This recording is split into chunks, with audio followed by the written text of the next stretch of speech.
దర్శన్ అనే సినిమా అతను జైలుకి వెళ్ళాడు అభిమాన్ని చంపి. అయితే ఆయనకి జైల్లో చెప్తున్నాడు, నాకు సబ్బుతో రుద్దుతుంటే బట్టలు ఉతుక్కుంటుంటే ఎలర్జీ వస్తుంది చేతికి, బట్టలకి ఫంగస్ వస్తుంది, అక్కడే ఉండలేకపోతున్నాను, నాకు కనీసం విషం ఇచ్చి చంపేయండి, ఈ బాధ భరించలేకపోతున్నా నేను అంటున్నాడు.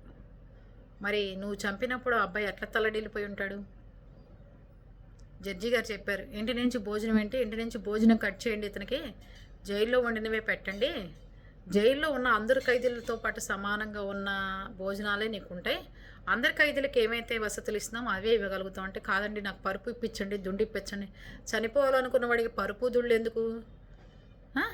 ఎదుటివాడిని చంపినప్పుడే మీకు బాధ తెలియదు, ఆ కుటుంబం పడే బాధలు తెలియవు. కానీ ఈ దర్శన్ అనే సినిమా అతనికి మాత్రం పాపం చనిపోవడానికి విషయం ఇప్పించాలట జడ్జి గారే. కోర్టుకు వెళ్ళి చెప్తున్నాడు. అదే పరిస్థితి.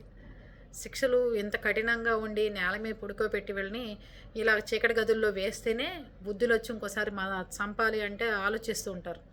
అది అందుకని శిక్షలు కఠినంగానే ఉంటేనే మారతారు ఖైదీలు.